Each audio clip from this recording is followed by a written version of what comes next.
საღამო მშვიდობისა, პატივცემულო რადიო მსმენელებო და ტელემაყურებლებო, მოგესალმებით ტელეკომპანია ობიექტივი სტუდია რვიანიდან. თქვენს წინაშე დღეს ვიქნებით დაახლოებით 45-50 წუთის განმავლობაში ბატონი ოთარ ჭითანავა და მე ბექა თაუბერი. მოგეხსენებათ, რომ ბევრი რამ ისე ჩქარი დინამიკით, ტემპით მიმდინარეობს გარემომცველ სამყაროში, რომ რეალურად თვალის მიდევნება ძალზედ უნდა გეცალოს, მხოლოდ ამისთვის უნდა იყო გაფაციცებული, რომ არაფერი გამოგრჩეს. თუმცა მერეც შესაძლებელია ბევრი რამის ნახვა. დღეს გვაქვს ისეთი ტექნიკური საშუალებები, რომ არც ერთი ინფორმაცია არ დარჩება საზოგადოების ყურადღების მიღმა. და რა თქმა უნდა, პირველ რიგში ვერ დარჩებოდა ჩვენი საზოგადოების ყურადღების მიღმა ის ფაქტი დღეს რაც მოხდა და მე მინდა ეს გადაცემა დავიწყო მილოცვით ჩვენ ვიცით რომ დღეს დარბაზიდან გაანთავისუფლეს კიდევ ერთი უკანონოდ დაჭერილი პატიმარი თედო აბრამოვი, ეს ახალგაზრდა კაცი 8 თვის განმავლობაში იმყოფებოდა ეს პიროვნება საკანში და სრულიად განიარაღებულმა მართლმსაჯულების სასამართლო სისტემამ ეს ადამიანის ცნო უდანაშაულოდ და დარბაზიდან გაანთავისუფლა. ერთი შეხედვით კარგია, რას ჯობს, ხო? ჯობს გვიანო ნათქვამია, მაგრამ მართლმსაჯულებას ეხება საქმე და ადამიანის თავისუფლების, ახალგაზრდა კაცის განსაკუთრებით თავისუფლების შეზღუდვას.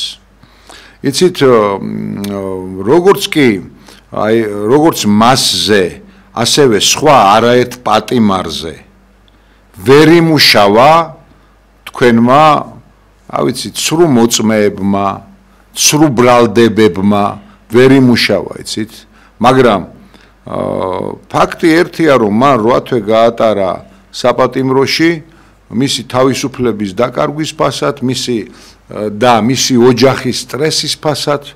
იცით, ამ ყოველივეზე რა რეაქცია შეიძლება ჰქონდეს და რა კომენტარი შეიძლება გააკეთოს ხელისუფლებამ. აი, საინტერესოა და ყურადღებით ველოდები, რომ 8 თვის განმავლობაში რას დაჭირდა ეს 8 თვე? რას იძიებდით? კომენტარს ველოდები კონკრეტულად, რომ ამ ხნის განმავლობაში ეს იყო დანაშაული. ეს არის დანაშაული, როცა 8 თვის განმავლობაში ადამიანს ვერაფერს და მის მსგავსად არაერთი ახალგაზრდა იქ ძალიან კარგად ვიცი და არა მხოლოდ ახალგაზრდა ვერ უმტკიცებენ, რა თქმა უნდა, რადგან პოლიტიკური ნებაა ესეთი შესაბამისი და მე ახლა კონკრეტულად წიაღში აღარ ჩავალ, რომ აი დღეს მოსამართლემ გამოიტანა სამართლებრივი ვერდიქტი. გავიგე, მაგრამ სისტემის წინააღმდეგ წავიდა პატივცემული მოსამართლე? არა ბატონებო. სისტემის წინააღმდეგ ვერ წავიდოდა კონკრეტულად. ვისაც ასეთ საქმეებში გასვრა არ ასურს, ის არც მოსამართლის მანტიით შემობრძანდება და შესაბამის საქმეებით არ არის დაკავებული სასამართლო დარბაზებში. ესენი ნეპოტიზმით და ეს დიდი შინაურობით თავს არიდებენ შესაბამის საქმეებს და რამდენიმე მოსამართლეზე ტყდება ჯოხი და მით უფრო და მით უმეტეს ესეთი მოსამართლეები სისტემის წინააღმდეგ ვერ წავიდოდნენ, მაგრამ ფაქტი ჯიუტი იყო ოთარ კონკრეტულად სრულიად უდანაშაულობაა სახეზე და რა თქმა უნდა რამდენი ხანი უნდა ყოლოდათ, ხო, ისმის კითხვა. იცით, ვინ უნდა აგოს პასუხი აი იმ შედეგებზე? ზოგიერთს მამა ყავს, მშობელი ყავს გარდაცვლილი, აი დიდი სტრესის ფონზე, დიდი ტკივილები მიადგა ოჯახობას, საზოგადოებას მთლიანად და ასე შემდეგ, იცით. ეს ამ ყველაფერზე ვინ უნდა აგოს პასუხი? ისმის კითხვა. მე ასევე მინდა რომ ასე ვთქვათ აღვნიშნო რომ ეს ფაქტი დღეს რაც მოხდა სასამართლო დარბაზში უპრეცედენტო ვერ იქნება. ვერ იქნება უპრეცედენტო, რადგან მათ კიდევ ბევრჯერ მოუწევთ და ბევრის განთავისუფლება მოუწევთ, იცით? რადგან რაც არ უნდა შეთითხნილი ბრალდება იყოს ანალოგიური, ასე ვთქვათ, საქმეა, მათი საქმეც, რაც აი ამ ახალგაზრდა კაცს თედო აბრამოვის, ასე ვთქვათ, კეისს წარმოადგენდა. რეალურად კი ეს პიროვნება იცოდეს საზოგადოებამ. საბერძნეთში აღზრდილი, გაზრდილი ბიჭია, იქ დაამთავრა სკოლა, იქ აყავს დიდი გარემოცვა, მშობლები იქ დარჩნენ და თვითონ ინება აქ ჩამოსვლა. აი ასეთი ახალგაზრდა კაცია საუბარი. იცით რომ იცოდეს ყველა. აქ ბებო ყავდა, როგორც თვითონ აღნიშნავს, აი მისახედის ყურადღებოდა თვითონ ინება მსგავსი რამ გაეკეთებინა, ანუ ჩამობძანდა. ეს რა თქმა უნდა დასაფასებელია, ეს ღირსეული თვისება და ღირსეული გადაწყვეტილება ამ ახალგაზრდა კაცისაგან. თქვენ რას ასწავლით? რა მაგალითს აძლევთ ახალგაზრდებს? თქვენ კონკრეტულად იმის მაგივრად რომ ითანამშრომლოთ ახალგაზრდებთან. სახელმწიფო შენების საქმეში ჩააყენოთ ეს პიროვნებები, ჩვენი მომავალი თაობა, ჩვენი შვილები გნებავთ. იმეგობროთ მათთან. ამ დროს სრულიად საპირისპიროდ ექცევიანოთ. მხოლოდ ის ახალგაზრდები არიან ახალგაზრდები მათთვის, რომელიც დასაქმებული ყავთ, თავიანთ გარემოცვას წარმოადგენენ და გარეთ ქვაქვაზე ნუ დარჩენილა კაცო. თუ თვის მათი ამომრჩეველი ხარ, მაშინ ხარ ახალგაზრდაც, მაშინ ხარ პენსიონერიც, მაშინ ხარ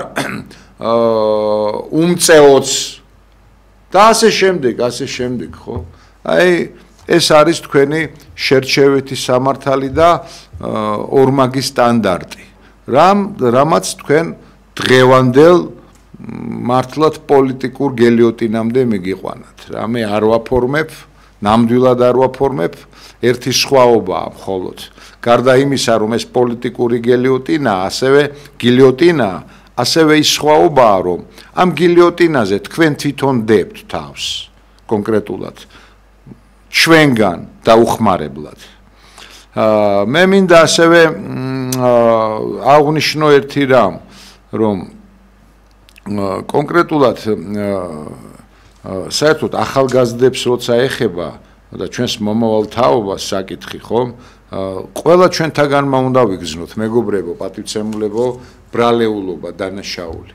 თითოეულმა ჩვენთაგანმა უნდა ვიგრძნოთ, რადგან აბსოლუტურად არავინ არ იბადება, არც ლიბერალად, არც ამისტად თუ იმისტად, აბსოლუტურად არავინ დაბადებულა და არც დაიბადება ცხვირ გახვრეტილად თუ ყურ გახვრეტილად, ჭიპ გახვრეტილად თუ რა გითხრათ, ტვინ გახვრეტილად, ყალიბდებიან, მეგობრებო.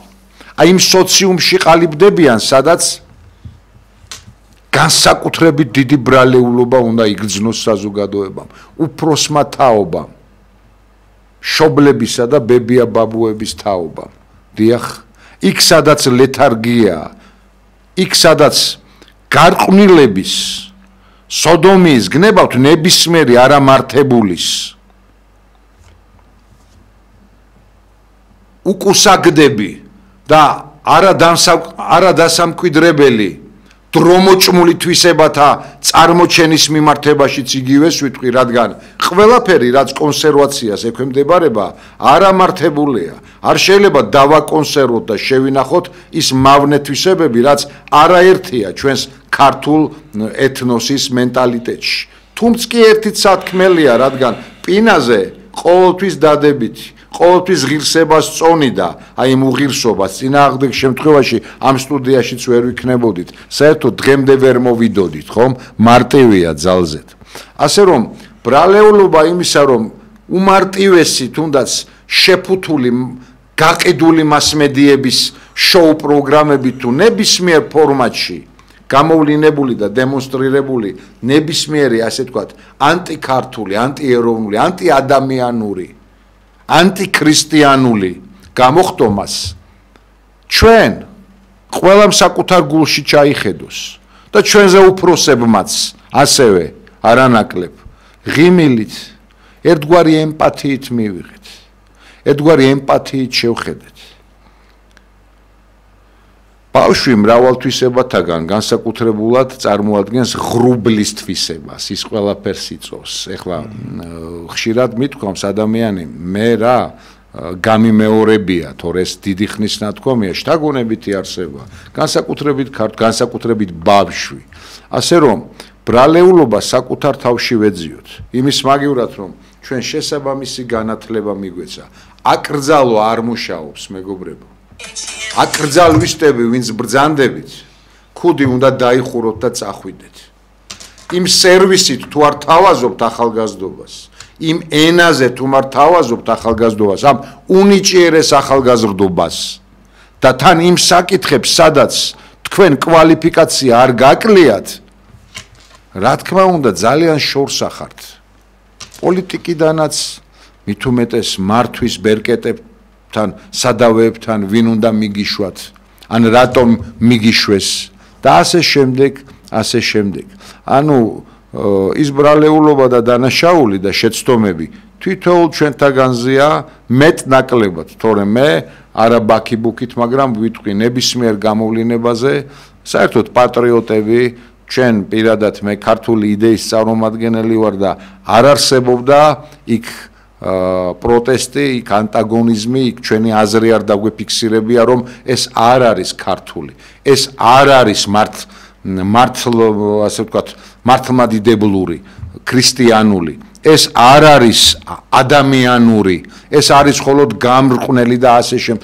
ამ ყოველივე მოიტანა ბატონებო, თქვენ ფსევდოკონსერვატორებო, თქვენ ძალად კონსერვატორებო, ამ ყოველივეთი შექმენით ეს მთელი ოდიოზური ეპოპეა, რაც გამოიხატა ანტიდისკრიმინაციული კანონით, იუვენალური იუსტიციით, რომელსაც ევროპაში ფაშიზმი უწოდეს, იუვენალური ფაშიზმით და რა თქმა უნდა ბავშვთა განმკვნელი კოდექსით, პატრიარქის ზეყურის არ დაგდებით, რამე თუ თქვენმა ბელადმა გაგიმწვანათ, ჯერ თავისი რძით გამოგკვებათ, მამაკაცური რძით, ეს მისი აღმოჩენა და მერე გაგიმწვანათ, რომ პატრიარქის კრიტიკა დასაშვებია, აუცილებელია, რომ ის ავტორიტეტი არაა, ისეთი, რომ ის არ ვაკრიტიკოთ. აი, ასეთი მართლმადიდებლები და ასეთი კონსერვატორები ხართ თქვენ. რაც შეეხება არა მხოლოდ ახალგაზრდების თემა ამოუწურავია ჩვენი მომავალი თაობისა და ღმერთმა ნუქნას ბატონო ოთარ, რომ აი ეს ჩვენი უნიჭიერესი თაობა, აი ეს ნებისმიერი აზრს გავაგრძელებ, არ შევწყვიტავ, ნებისმიერი გამოხტომა, რომელიც ჩვენს ტრადიციულ მენტალურ რაღაც ღირებულებით ნაწილში ვერ თავსდება, ეს ვიცოდეთ, რომ მეტადრე და მეტწილად არის ანტაგონიზმი, არსებული, გაუმართავი, არსებული, ერთფეროვანი, ნაცრისფერი და საერთოდ რაღაც ყალსგასული და არა, ასე ვთქვათ, ღირებული წყობისა და მართლობის მიმართ. ეს არის ანტაგონიზმის გამოვლინება. დიახ, ჩვენთან სულ სხვა ისტორია აქვს ლიბერალიზმის და ლიბერალური მიმართულების წარმოჩენას, ასე ვთქვათ, გაღვივებას, ვიდრე იქ, სადაც მათი სამშობლოა. დიახ, ლიბერალიზმიც ფაშიზმთან და ბოლშევიზმთან ერთად ევროპაში ჩაისახა. ევროპას, რა თქმა უნდა, ოჯახური ინსტიტუციები აქვს, ოჯახის მკვიდრნი და მეოჯახი ადამიანები არაერთი, არა ვიცი, არაკლიათ სხვადასხვა ქვეყნებს, ეს არ ნიშნავს იმას, რომ დაუშვათ ან პირწმინდად გარყვნილია რაღაც, ასე ვთქვათ, ქვეყანა ან რომელიმე სარტყელი. ან იმდენად სამაგალითო რომ ჩვენ სწორება მხოლოდ მათზე უნდა გქონდეს. ესაა სწორედ დიპლომატია. ჩვენი დიდი სიკადულები ბატონო ოთარ რომ იბრძანდებოდნენ განათლების მისაღებად და მაშინ ფანჯარა იყო პერიოდი რუსეთი იყო ფანჯარა დიახ და განათლების მისაღებად მართლაც ჩვენი კორიფეები ნაწილი წმინდანია კაცო და მათი ფრესკები და ხატები ამშვენებს ჩვენს ტაძარ მონასტრებს ეს ადამიანები რა იქ სიცუდეს ვერ ხედავდნენ აკაკი წერეთლის სიტყვა და ლექსი არ გვახსოვს რუსეთს ერას ბრძანებს ან ილია მართალიც როგორ და რანაირად მაგრამ ის საუკეთესო აი ეს მეცნიერების კუთხით ხო ნებისმიერი დისციპლინის მიმართულებით ღებულობდნენ მხოლოდ და იმეცნებდნენ იმას რაც საკუთარ თავს და მეტწილად თავიანთ სამშობლოს გამოადგენდათ აი შესაბამისი განათლების ასე ვთქვათ პირობები აქ და შემდეგ ხელშეწყობა გარეთ გასვლისთვის უნდა მიგვეცა ჩვენ თავის დროზე ჩვენი ახალგაზრდებისათვის და არა რაღაც ექსპერიმენტული გაყიდული ტელევიზიებით თავს მოხვეული ესეთი პროექტები რამაც მრავალი რამ განაპირობა კიდევ ერთხელ ვიმეორებ არავინ არ იბადება ისეთად როგორადაც შემდეგ ჩამოყალიბებულებს ვხედავთ ხოლმე და მიზეს შედეგობრიობის გარეშე ერთი წვიმის წვეთიც არ არსებობს და ასე შემდეგ ერთი ღერითმა არ ჩამოგვივარდება ჩვენ ან მოვიმუშაკებთ რამეს ხომ ან დადებით ან უარყოფით და მრავალ წერტილი ამას ეს ფართო თემა და აღარ განვირცობი ბატონო თარ ჩვენ ვიცით ახლა ამაღამ არის ძალზედ ისეთი მნიშვნელოვანი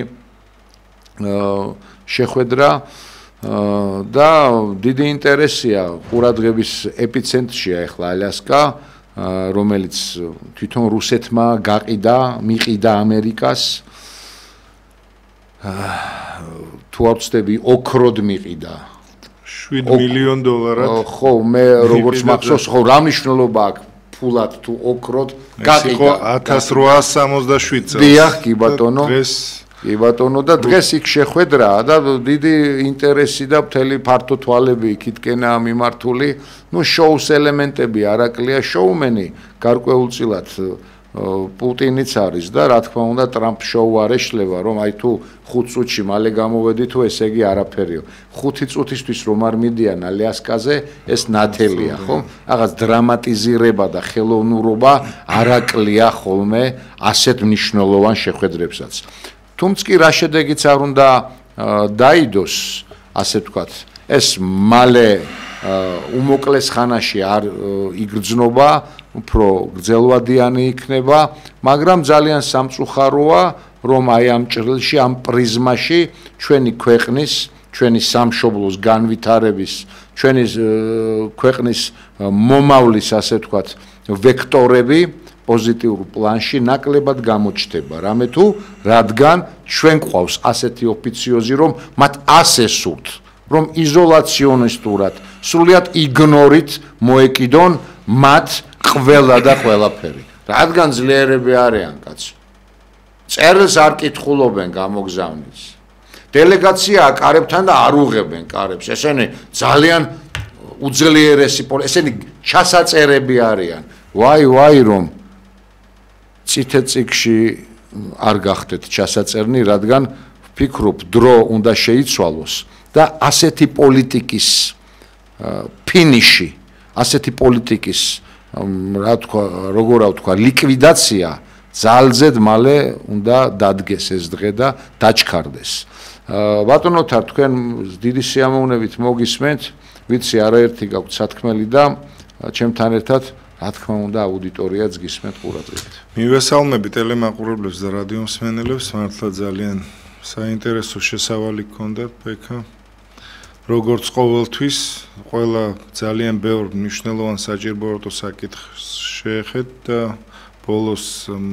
ბოლოთი დავიწყებ საერთაშორისო ურთიერთობებში მართლა ძალიან ბევრი ესეთი ტექტონიკური ძვრები მოხდა როგორც გასულ კვირას ისევე ეხლა ამ წუთებში მიმდინარეობს ალიასკაზე პრაქტიკულად რუსეთის იმპერატორი ვლადიმერ პუტინი დაბრუნდა 150 წლის შემდეგ რუსეთის მმართველი საკუთარ ყოფილ პროვინციაში, სადაც გამართავს შეხვედრას ამერიკის შეერთებული შტატების პრეზიდენტთან და იქ დახვედრაც ვნახეთ, რომ ნამდვილად თბილი არ იყო, იმიტომ რომ ადგილობრივი მოსახლეობა არის გამოსული გარეთ საპროტესტო პლაკატებით, იმიტომ რომ, რა თქმა უნდა, ეხა ვიცით ამერიკელების განწყობა როგორია უკრაინასთან მიმართებაში და ეს განწყობა გამოხატა იმ ხალხმა, რომელიც დღეს ალიასკის იმ შტატია ერთ-ერთი ამერიკის ალიასკა.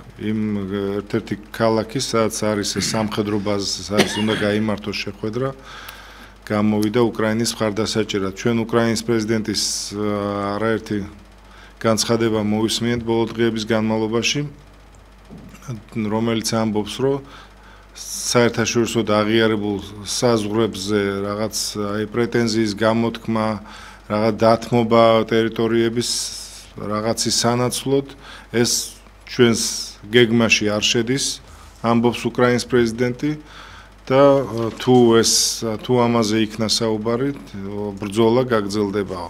არ ვიცი რა თემაზე იქნება ახლა საუბარი და ჯობია არ გაუსწროთ მოვლენებს, მაინც ძალიან ცოტა დრო დარჩა იმისთვის, რომ ამ ორი ქვეყნის სახელმწიფოს მეთაურები შეხვდნენ ერთმანეთს. ბევრი ექსპერტი ამბობდა ისევე როგორც დასავლეთში, ასევე რუსეთში, რომ არის შესაძლებელი, რომ რუსეთის პრეზიდენტი დააკავონ ალიასკაში ჩასვლისას, მაგრამ ესეც სასწაულები არ ხდება და არ მოხდება, იმიტომ რომ არც ალიასკა და არც მთლიანად ამერიკის შეერთებული შტატები არ არიან საერთაშორისო სასამართლოს წევრი, რომელსაც ნამდვილად არ აქვს ამის ვალდებულება, რომ რომელიმე პრეზიდენტი თავის ტერიტორიაზე დააკავოს.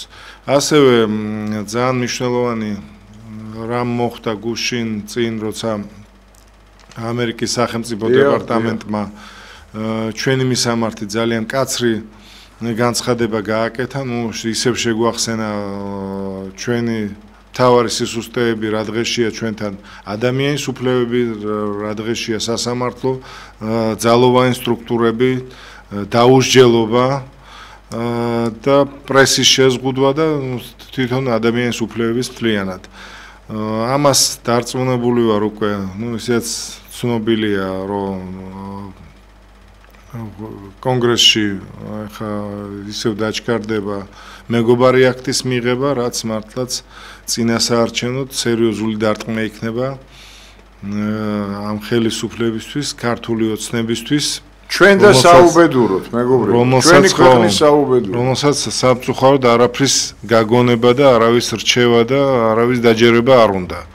ეს არის ის რეალობა, რომლის წინაშე სამწუხაროდ ჩვენ აღმოჩნდით და ამას დაეწევა, რა თქმა უნდა, ევროკავშირის გააწყვეტილება, რომ შეიძლება უკვე ამ თვის ბოლოს იქნას მიღებული ერთ-ერთი უმნიშვნელოვანესი გადაწყვეტილება ჩვენი ქვეყნის წინააღმდეგ, ეს არის სავიზო რეჟიმის გაუქმება, ვიზების შემოღება და ამას შეიძლება რაღაც ძალიან სერიოზული უკვე ეფექტი მოყვეს, რა თქმა უნდა, ალბათ ხალხის რეაქცია არ დააყოვნებს და იქნება ძალიან სერიოზული პასუხი ამაზე უკვე ხალხისგან ხელისუფლების მისამართით.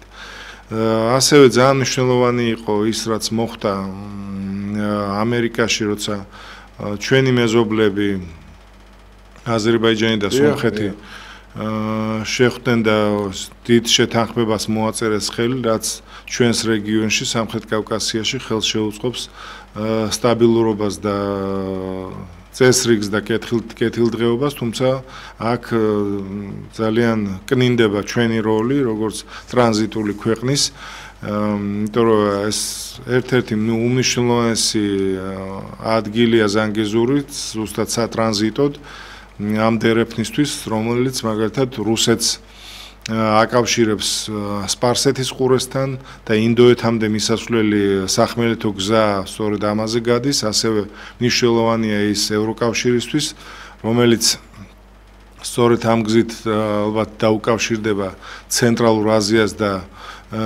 ჩინეთს დააკავშირებს და რა თქმა უნდა ეს თურქეთისთვის არის ძალიან სასიხარულო ამბავი, იმიტომ რომ პრაქტიკულად მას ის აკავშირებს ეს გზა პირდაპირ თავიანთ სტრატეგიულ მოკავშირეებთან, თავიანთ მონათესავიერებთან, ვინც პრაქტიკულად ერთ ენაზე საუბრობენ, აზერბაიჯანს გულისხმობ. ეს სერიოზული პრობლემა იქნება ირანისთვის, იმიტომ რომ ირანს აქ ნამდვილად თავის საზღვრებზე არ აწყობს ნატოს ბაზების და ამერიკის სამხედრო ბაზის განლაგება, მით უფრო იმ ფონზე, რაც ბოლო დროინდელი მოვლენები ვნახეთ, რაც მოხდა ირანში და პრაქტიკულად ისინი მათთვის ეს არის ძალიან სერიოზული პრობლემა, ეს არის კოშმარი ირანისთვის, რომელსაც არც იცის ამ ირანის ხელისუფლებამ როგორ შეუშალოს ხელი, თუმცა იყო ამაზე განცხადება. პრაქტიკულად ეს ტერიტორიები გასული საუკუნის დასაწყისში 1932 წელს ირანმა და თურქეთმა გაცვალეს ტერიტორიები, იქ გაჩნდა საზღვარი, სადაც ეს ნახიჩევანია, 17 კილომეტრიანი საზღვარია, იქ ძალიან ხშირად იცვლებოდა ვითარება დემოგრაფიული კუთხით, იქ ძალიან ბევრი ეთნოწმენდა იყო, იქ ცხოვრობენ ზანგეზურში ცხოვრობდნენ ისევე როგორც სომხები, ასევე თათრები და ხშირი აზერბაიჯანელები და ამ ხშირი ეთნოწმენდის შედეგად უკვე იქ ძირითადი მოსახლეობა არის სომხური. საბჭოთა პერიოდში, რა თქმა უნდა, იქ იყო გზაც იყო რკინიგზა, რომელიც აკავშირებდა ნახიჩევანს დანარჩენ აზერბაიჯანთან და ეს იყო მართლაც ძალიან რაც იმას მერე რაც კავშირები გაწყდა, რა თქმა უნდა ეს ყველაფერი შეწყდა და ჩვენ შეიძლება ეს სატრანზიტო ფუნქცია როგორც ქვეყანას იმ თვალსაზრისით რომ ჩვენს ტერიტორიაზე გადის სამი საერთაშორისო მილსადენი ეს ბაქო-თბილისი-ჯეიჰანის, ბაქო-თბილისი ერზერუმის და ბაქო-თბილისის სუფსას ტერმინალები ეს არის მართლაც ძალიან მნიშვნელოვანი რამ რომელიც სამწუხაროდ სრულად არ არის დატვირთული, ეს უნდა ვაღიაროთ და არ ამგონია ახლა ასეთი მილების გაყვანა დაიწყონ ზანგეზურის დერეფანში, იმიტომ რომ თვითონ ეს მილები მართლაც არაა ბოლომდე დატვირთული, ეს მოხდა როგორც გვახსოვს გასული საუკუნის ბოლოს შევარდნაძის მმართველობის დროს მართალია ძალიან ცუდ პირობებზე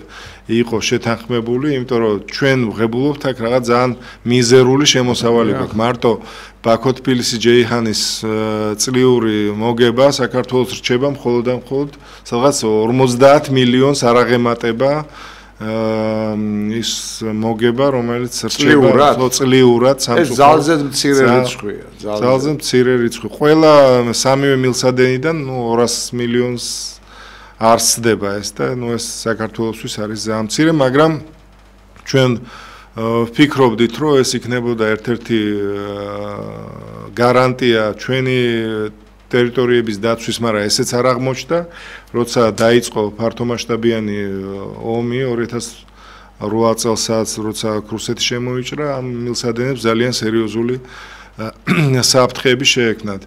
აქ ძალიან ცუდად აქ ამ თვალსაზრისით ასევე საქმე რუსეთის ფედერაციას, რომელიც საერთოდ ამოგდებულია ყველაფრიდან სამხრეთ კავკასიაში და არა მხოლოდ ჩვენგან, იმიტომ რომ რუსეთს მოუწია უკვე სამხრეთ სუდანიდან გასვლა, რუსეთს მოუწია გასვლა ლიბიიდან, რუსეთს მოუწია გასვლა სირიიდან, შუა აზიიდან, უკრაინაში პრაქტიკულად არაფერი არ რჩება, ეს საჯარისო ფორმირებები ეს ჩამოვთვალე ის ქვეყნები, სადაც იმყოფებოდა ვაგნერი, სადაც იბრძოდა და რუსეთის ინტერესებს იცავდა, ეს ქვეყნები პრაქტიკულად რუსეთის მონაწილეობის გარეშე დარჩა და ერთადერთი სადაც დარჩა დღეს რუსეთის ფედერაციას გავლენები, ეს არის ჩვენი ქვეყანა, აფხაზეთს და ცხინვალის რეგიონს გულისხმობ, მაგრამ ამ ხელისუფლების პირობებში მე არ ვიცი. ამათ არც რუსეთთან უნდა საუბარი უკვე, არც დასავლეთთან, არც აღმოსავლეთთან, არც სამხრეთთან, არც ჩრდილოეთთან და ესე ნამდვილად არ წავა ხო საქმე, როცა რეგიონში შემოდის ამერიკის შეერთებული შტატები და შენ გაქვს ამ ქვეყანასთან გაფუჭებული ურთიერთობები და ყოველდღიურად აღრმავება ამ უფსკრულს აქ, არ ვიცი, ეს ძალიან სარისკოა ისეთი პატარა ქვეყნისთვის, როგორც ჩვენა ვართ და არ ვიცი, ალბათ უფრო უნდა გავაქტიურდეთ, უფრო კონსტრუქციულები უნდა გავხდეთ, უნდა დაჩქარდეს ისეთი პროექტების რეალიზება, როგორც არის უკვე დიდი ხანია საუბარი ბაქო-თბილისი-ყარსის რკინიგზაზე, აუცილებელია აქ ამ პროცესში ანაკლის ჩართვა და ამ საქმის ბოლოს და ბოლომდე მიყვანა, იმიტომ რომ წლებია გვესმის სააკაშვილის დროიდან, რომ ეს სპორტი არის აუცილებელი და საქმე სამწუხაროდ ერთი ადგილიდან არ იძვრის. ესაა ის რეალობა, რომლის წინაშე აღმოვჩდით და კი ბატონო, კი ბატონო. ყოველ შემთხვევაში თან ერთს დიახ, სტაბილურობის თვალსაზრისით ეს აბსოლუტურად მისაღებია, მაგრამ იმ თვალსაზრისით, რომ ამხელა კონკურენტი გაუჩნდა ჩვენ ქვეყანას ზანგეზურის კონკურენტი ერთი ხო, მაგრამ ასევე მინდა ვთქვა, რომ ისტორიულად ჩამოყალიბებულ ნიშანთვისებათაგან ყველაზე მეტად სპეციფიური და გამოკვეთილი რაც გააჩნია რუსეთს, რომელიც თავის ნირს არასდროს არ იცვლის და ეს იმპერიათა ნიშანთვისებაა, რა თქმა უნდა, ასე იოლიგასეირნებით ვერ შეხედავს მიმდინარე მოვლენებს თავის არეალში, ის თავის არეალად უყურებს ყველაფერს და ამიტომ ძალზედ სამწუხაროა, რომ პარალელურად შეიძლება დენთის გარკვეული რაღაც ნიშნებიც მოჩანდეს, რამე თუ მას აქვს პირველი ასე თქვა ვექტორი სომხეთისაკენ და საერთოდ არევა ეხლა მის ცისქვილზე დაასხამს წყალს. სამწუხაროდ ესეთი მომავალის ჩანს ჯერჯერობით. მობრძანდით ზარია ეთერში, გამარჯობათ. გამარჯობათ. მე ვარ სურაბი მაისურაძე, აფხაზეთიდან დაბადებით. დიახ. თქვენ რომ ამბობთ მაგალითად რომ სირიიდან გავიდა რუსეთი, მე მაგ ისეთი პროგრამა გაკეთებული, გადავეცი სირიას, გადავეცი უკრაინას და იმიტომ ძალიან მუჭირდა, და დავიდა იქიდან. იმიტომ რომ თქვია აღარ არის. მოვაქციეთ ყურადღება, ყველაფერს განახებთ, როგორ კეთდება, მე ვკეთება დახმარება. მიზმარულა ყველას. გაიხარეთ, მე ვთხოვ ტექნიკურ ჯგუფს თქვენი ნომერი ჩავინიშნოთ და ჩვენ არ დაგვავიწყდება თქვენთან დაკავშირება. ძალზედ საინტერესოა ის რაც ბრძანეთ. რეალურად კი სურათი რაც აგვაქვს დღეს ისეთია, რომ მას ფეხი ამოაკვეთინეს, თვითონაც ამოიკვეთა რაღაცების სანაცვლოდ, თუმცა კი საერთოდ ისტორია მიცის ასე თქვათ დასჯა ბუმერანგის პრინციპი ჩაირთვება ხოლმე ის რაც გიმოქმედია სხვა ერების მიმართ ის რა ცბიერი პოლიტიკაც გიწარმოებია სხვა ერების მიმართ შესაძლოა ანალოგიური პოლიტიკით მოგმართონ შენ და გახდე მსგავსად გაბითურებული ასე რომ სურვილი სრულიად უკრაინის დაუფლებისა კვლავ სურვილად რჩება, მაგრამ რაც შეეხება სამხრეთ კავკასიას და სრულიად კავკასიაში აქ პოლიტიკური ამინდის ცვლილებას, ეს ძალზედ სენსორული, სენსიტიური თემებია რუსეთისათვის, რამე თუ მრავალ მოტივთაგან და გამოისობით კავკასია წარმოადგენს რუსეთის ერთგვარ დასაყრდენს.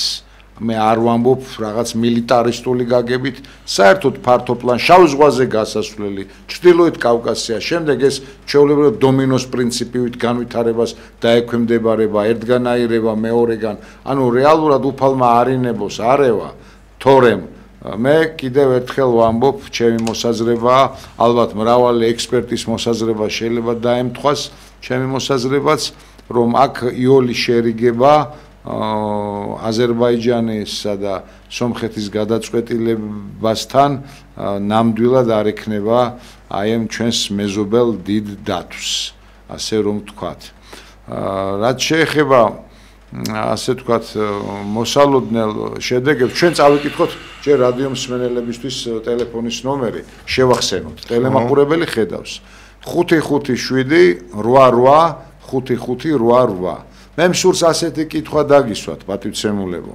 ის რაც დღეს მოხდა, რომ სასამართლო დარბაზიდან განთავისუფლდა 8 თვის განმავლობაში სრულიად ტყუილ უბრალოდ, ასე ვთქვათ, საკანში მყოფი ახალგაზრდა კაცი. ეს სასამართლოს გაუმართლთაობა, ნაკლებ კვალიფიციურობა, დილეტანტიზმია თუ პოლიტიკური ქოლგა აქვს და სასამართლოც თან უპირველეს ყოვლისა იმართება ერთი კაცის მიერ. აი ამ თემებზე შეგვიძლია გამოვხატოთ თქვენი მოსაზრება, რადგან ამ სტრესულ ფონზე მცირედიც გაუხარდება საზოგადოებას და მე გულწრფელად გამიხარდა ეს კაცი საბერძნეთიდან ჩამოსული ბებიას მისახედად, როცა იქ დაიბადა, გაიზარდა, ქართული თვისების გამოვლენას ხედავ აქ. აბა საბერძნეთში ჩემო ბატონო 7 სინოდია, კაცო. მე ამას არ ვამბობ ნიშნის მოგებით. ერთსქესიანთა ქორწინებას დაკანონებულია ჩვენს მოძმეერთან, ერთმორწმუნეერთან. ეს დიდი საშინელებაა. იქიდან ჩამოვიდა, იქ გაზრდილი პიროვნება ჩამოვიდა. ამ ყველაფერს ბექგრაუნდს განვლის ახალგაზრდა კაცია, როგორ არ შეიძლება ყურადღება მეაქციოთ ახალგაზრდა თანამონაწილე გახადო, თუ კი გონიერების ნატამალია მავანთა და მავანთა თავებში. ეს მათი პოლიტიკის პრაგმატიზმიცაა, როცა ალიანსში ახალგაზრდა გყავს. არა შენი დასაქმებული და პულტით მართული ზოგადად ახალგაზრდა, რომელ ახალგაზრდაშიც მოიაზრება ჩვენი ქვეყნის მოსახლეობა, რა თქმა უნდა, თავისი კვალიფიკაციით, თავისი განათლებით, მაგრამ სად არის განათლება? თუმც კი გაუნათლებელი საზოგადოება ჩვენ არ ყავს ახალგაზრდებში, მადლობა უფალს, რომ ძალზედ ნიჭიერები არიან და ის რაც იციან, ასე ვთქვათ, ზარია ეთერში. ობრძანდით, გამარჯობათ. გისმენთ? გაითიშავ, გვაცნობეს იქნებ კვლავ შეეცადოთ დარეკვას. მობრძანდით, ზარია ეთერში, გისმენთ, გამარჯობათ. გამარჯობათ, ბატონო ბექა. გამარჯობათ. ხო, მე თქვენი გულშემატკივარია, თქვენი მომხრე. ძალიან ხშირად გიადავთ ნიშნის ხეობიდან. დიახ, კი ბატონო. ერთი რაღაცა უნდა გითხრათ, ჩემო ბატონო. დიახ. უარ დაამკრეთ, რომ რუსეთთან დავილაპარაკოთ სერიოზულად. რუსეთთან დავილაპარაკოთ. შეიძლება რუსეთი რაღაც დათმობაზე წავიდეს. შეიძლება ტერიტორიები დათმობაზე წავიდეს. ამ ავტონომია მისცეს აფხაზეთს გაფართოებული ავტონომია სამხრეთ ოსეთს. თუ კი ეხლა მგელი და ცხარი ერთმანეთს ჩაეხუტა თათრები და სომხები, რატო არ შეგვიძლია რუსეთთან ერთმორწმუნე ხალხთან რაღაცა დავალაგოთ? ზუსტად ეს კი ბატონო, დიდი მადლობა ზარისათვის. გეთანხმებით, აი ბატონი ოთარიც ამ თემატიკაზე საუბრობდა სწორედაც ერთ წინადადებას ვიტყვი ოთარ, რომ ჯერ მგელი და კრავი აზერბაიჯანსა და სომხეთს შორის ცოტა ძნელი განსასხვავებელია. მგელი და კრავი რუსეთსა და დანარჩენ ქვეყნებს შორის შეიძლება უფრო მეტად წარმოვიდგინოთ, მაგრამ აქ არ არის პრობლემა. რეალურად ის ვითარება, რაშიც ახლა რუსეთის იმპერია, რუსეთი იმყოფება რა ვითარებაშიც, ეს ამას გონიერი პოლიტიკოსი საქვეყნოდ გამოიყენებდა. ეს ადამიანები მიუხედავად იმისა, რომ რუსულ საქმესაც აკეთებენ ძალზედ ხშირად, რადგან დასავლეთს მთლიანად ჩაეხსნენ, კონკრეტულად რუსეთთან დიალოგის, აი ვერბალური ურთიერთობაც კი მე არ ვამბობ საქმიანს, რომ აი რაღაც გადაწყვიტონ, რაღაცას ხელი მოაწერო. არათუ სურვილი არ აქვთ. ჩვენ არაერთგზის ვთქვით ოთარ. ეს ადამიანები არიან ორიენტირებულნი თავიანთი ფინანსების კარგად შეფუთვით, მათი უსაფრთხოებით, არავითარი ომის აქ არ დაწყება იმის გამო რომ მამული ენა სარწმუნოება რომელი მამული სარწმუნოება რა ენა რომელ სეგმენტში და რომელ ჰიპოსტაზში არიან წელგამართულნი ეს ადამიანები ერთი მითხარით რა აქ საუბარი არის უბრალოდ თავიანთი ფინანსების დაგროვებაზე რატომ გაუთქვათ ხელისუფლება რატომ? იმიტომ რომ მადა ჭამაში მოუვიდა და ეს არის სნეულება, ყოვლად მომწყვლადი, მართლა ავთვისებიანი სნეულება და თანაც ზურგს არ უმაგრებთ ეხლა ეკლესიური ცხოვრება და რაზეა საუბარი? მიდი მოვდივარ, კაცო, არენა, მოედანეა მათთვის ეს ყველაფერი რა. თუ არ დაამატებდით ოთარ თქვენ საუბარი. ვეთანხმები და აი ამ მართლაც მნიშვნელოვანი საკითხი წამოწია ჩვენმა ტელემაყურებელმა, მართლაც აუცილებელია რუსეთთან საუბარი. ჩემი დამოკიდებულება იცით რუსეთთან მიმართებაში, მაგრამ ეს არა ახლა მნიშვნელოვანი, ჩვენ რა განწყობა გვაქვს რუსეთის მიმართ, ამ ქვეყანას უნდა ველაპარაკოთ ყველგან, სადაც შეიძლება მათთან საუბარი, თუ ამ რუსეთს ესაუბრება ამერიკის შეერთებული შტატები, თუ ესაუბრებიან სხვა მტრულად განწყობილი ქვეყნები, ჩვენ რა საიდან გვაქვს ასეთი ქედმაღლობა რომ არანაირად არ ვაპირებთ რუსეთთან საუბარს. მაშინ არ მოგვარდება ხო ის პრობლემები. ერთადერთი გზა არსებობს, ეს არის დიალოგი ამ ქვეყანასთან და ეს უნდა გამოვიყენოთ აუცილებლად. ეს ხელისუფლება არ აკეთებს, ეს ხელისუფლება დადის აქ თურქეთში და სხვა ქვეყნებში. როცა ერდოღანი დაუძახებს და თურქი მესხების ჩამოყვანის, ასე ვთქვათ, თემატიკას დღეს ვეღარ გავშლით. ეს გუშინდელი თემა საკმაოდ ფართოდ გაიშალა, თუმცა სხვა გადაცემებშიც არაერთი იქაც საქართველოსთვის მნიშვნელოვანი თემები მაინც რო წამოეწია, კიდევ ვითხოვდით, რომ სასარგებლო იყო ყაველაშვილის ვიზიტი. ის რა დღეშია ჩვენი კულტურული მნიშვნელობის ძეგლები და საკულტო ნაგებობები თურქეთში ეს რამოდენიმე კივნეული და ის ხალხი, რომელიც ძალიან ცუდ დღეში არიან ჩვენი თანამემამულეები, რომელიც აღმოსავლეთ თურქეთში ცხოვრობენ, ამაზე საერთოდ არაფერი არ თქმულა და რა ვიცი, რაღაც განყენებულ თემებზე იყო საუბარი და რა ვიცი, ხა უნდა მოვეშვათ ამ სისულელებს და ასეთ ვიზიტებს და უნდა ცოტა დავსერიოზულდეთ და მართლაც ყველაფერი გავაკეთოთ იმისთვის, რომ ეს დიალოგი რუსეთთან აუცილებლად შედგეს.